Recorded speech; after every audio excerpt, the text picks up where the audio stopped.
Hello, my name is Monica Worley, and I was born and raised and educated in Fort Wayne. We are part of Faces of Fort Wayne, and Leonard Helfrich is the person who told us about this.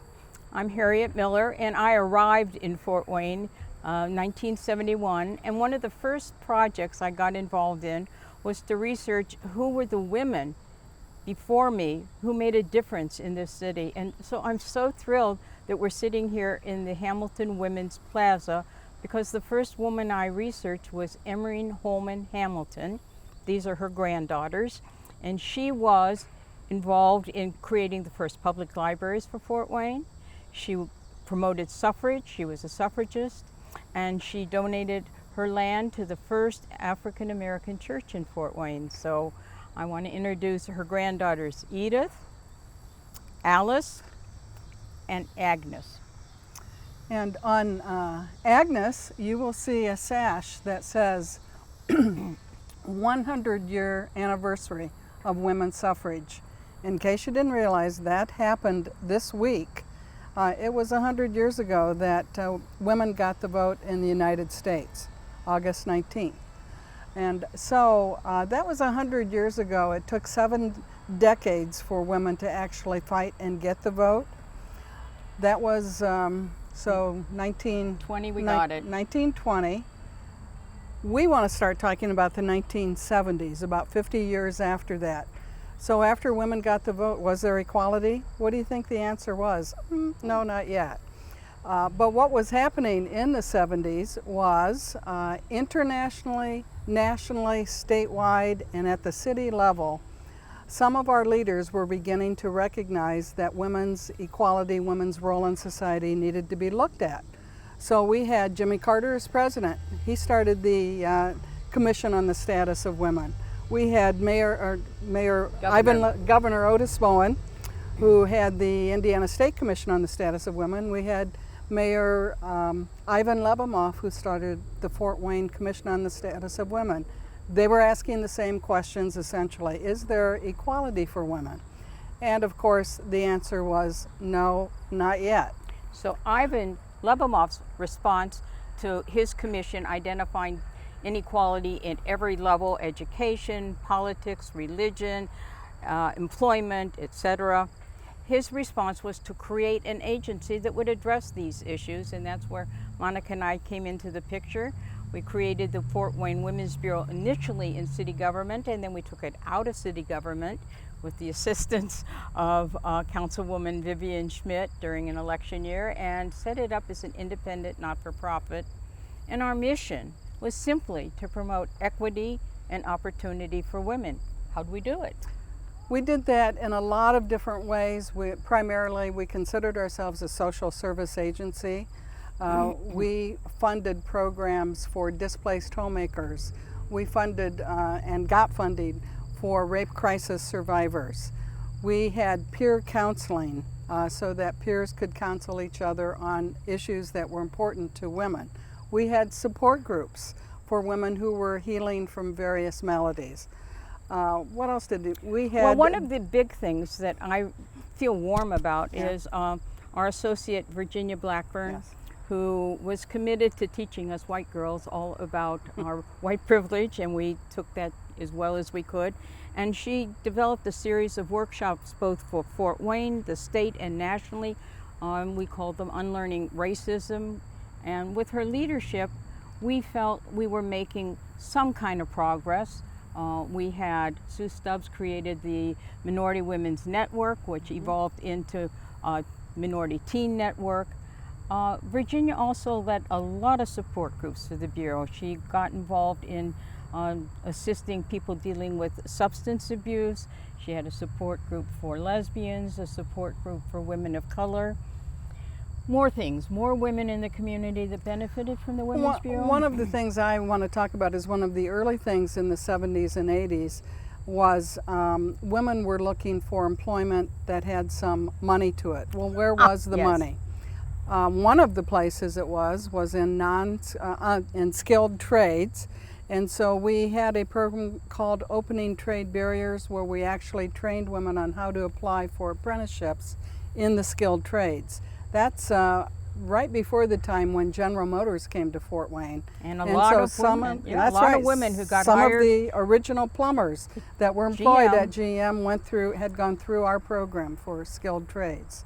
So we also had Women Business Owners Association that was sponsored by the Chamber of Commerce at that time, and the Fort Wayne, we had it at the Chamber. The Bureau created it. We met at the Chamber, and Yeah. Women Business Owners, that association lasted, I bet, at least 10 years, and a lot of, well, that was another one. There was a lot of activity going on. I think our policy at the Bureau in those days was when someone would come to us and say, well, why don't you, or why haven't you, or you should, we would always say, well, yeah, sure, let's do it.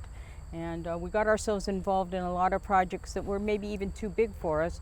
I think in terms of the Addicted Women and Children's 90-day residential treatment program that we were asked by Steve Sims and Councilwoman Jill Long to be the umbrella organization for, and we did that. We just stepped up to the plate because our commitment was to help women in any way.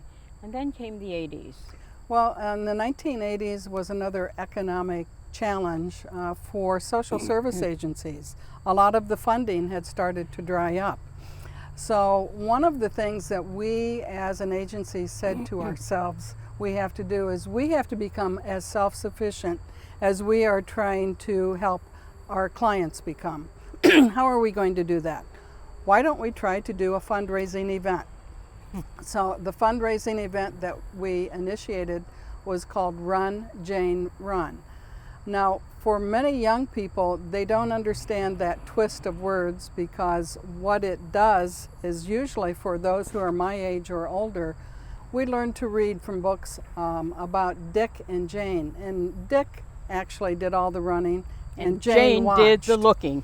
So Run, Jane, Run is saying it's time for women to get active, time for women to be noticed for their activity. Run, Jane, Run became a multi-sport event for the Fort Wayne Women's Bureau as a fundraising event that really involved the entire Fort Wayne community, and I will say the tri-state area. At one point, at its high level, we had 3,000 attendees and participants. And volunteers. And women in the media actually started to pay attention to some amateur sportswomen who had very significant skill levels. So we were proud of that. What we did with Run, Jane, Run is we franchised it and took it to 11 other communities as ways that those social service agencies could actually benefit their services. So the first year we did Run, Jane, Run, it was a weekend, and within 10 years we were extending it over 2 weeks and 15 different events. So it got big, but it helped initiate yet another exciting moment in our lives. And 1981 was the very first Run, Jane, Run weekend. We weren't sure that the entire Fort Wayne community would pay attention because these are women participating in softball, a 5K run, and a volleyball tournament. That's all it was then. So I recalled from my childhood the love that my parents had for the Fort Wayne Daisies. I was involved in softball then, and we knew Donna Schaefer, who was in charge of the Fort Wayne Women's Softball Association. I said, what about, and Dottie Collins, who had been on the Fort Wayne Daisies. She was a pitcher. What about bringing them back together for an exhibition game in Fort Wayne as part of Run, Jane, Run? Well, everyone got excited. Now, how are we going to contact them? This is way before we had the internet. So we had to gather names and addresses of as many players from the original All-American Girls Baseball League that we could and invite them back for an exhibition game. Hardly anyone responded, but we went ahead, we did all the media PR, and the day of the event, suddenly these women in polyester pantsuits and white hair and baseball mitts underneath their armpit were coming into the field and saying, "Where's Monica?" Well, they did. They came. They warmed up as they were used to doing in the 1940s and 50s, and they played an exhibition game that night. Who also came to that first game, their exhibition game, were many of the original Fort Wayne fans who brought baseballs, original program books, some of the uniforms and jackets. I mean, these people had not forgotten the Fort Wayne Daisies, and they came to that first exhibition game. If you have ever watched the movie A League of Their Own, at the very end where you see some of the older women kind of kicking the dirt and doing some hitting and fielding, Those are our women. those are our women. So there's a little progression from that first exhibition game. They kept coming back to Run Jane Run, and they actually formed an association called the All-American Girls Professional Baseball League. Dottie Collins did a great service by writing the newsletter, and more people came back. And one of the things we did is we said, as part of our concept of advocacy and promoting women, you've done so much for us, what can we do for you? They identified a couple of things, but the one most significant thing that they wanted was to be inducted into the Baseball Hall of Fame in Cooperstown. So we did what we could. Not that we were responsible for doing that, but we did what we could. We worked with the Ms. Foundation for Women. We worked with the Women's Sports Foundation. We tried to get the message out to everyone that we knew to write a letter to those who worked at Cooperstown that it's time that women got their due, and note that they be inducted into the Cooperstown Baseball Hall of Fame, which they were in 1988. And what was wonderful about the movie A League of Their Own was that these individual players who were now grandmothers, and really their families never knew about their life as professional baseball players. But after the movie, these women became heroes in their families and in their communities. And it was just part of our personal mission to be a little piece of promoting opportunity for women and availability to their stories. So now we go into what, the 90s? 1990s. So Harriet and I kind of took a break from social service, direct social service, and became private consultants for other social service agencies in Indiana through the Indiana Youth Institute.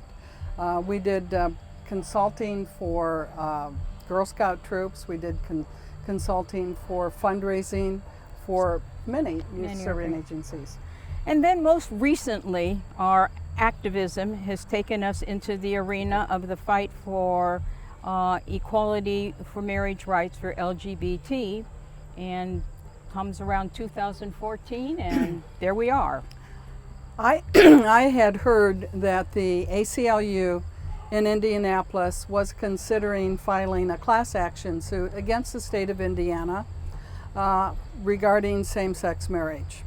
So I actually called and left a message and said, if you are ever interested in plaintiffs, please give myself and my partner, Harriett Miller, a call, because we are interested in supporting that also.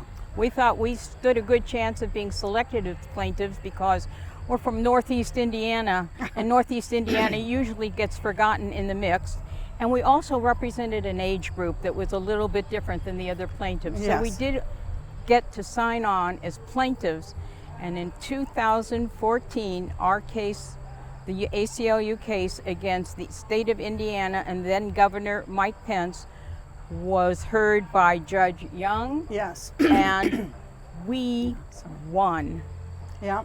So it was turned over. Now there was only 3 days that we knew it would be appealed by the state of Indiana, which it was. So went back to the 7th District Court in Chicago, and we attended that hearing, which was an amazing place to be. I don't know if you've ever been at an appeals court hearing, but you're not allowed to say anything. You can just sit there. And we heard Judge Posner question the attorneys from the state of Indiana and from ACLU. And if I had been one of the judges, I would have said, yeah, there's no way that Indiana can win. And guess what? Indiana lost. And the bottom line was, it's not good for children to have a ban on marriage for families. Right. So now it is 2020. Yeah. We're celebrating 100 years of Suffrage. having the vote. Have women won all our rights with getting suffrage? No, but we've taken a step. There's more to do. We celebrate the right for gays and lesbians to marry.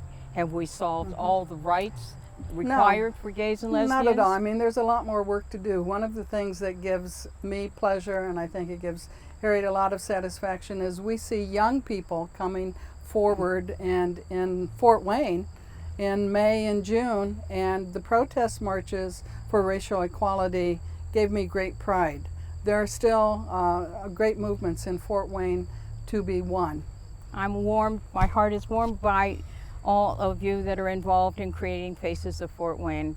I feel secure at my age, after my lifetime of activism, to turn the torch over to a very active and creative and passionate group of the next generation. So I say thank you. And I say carry on.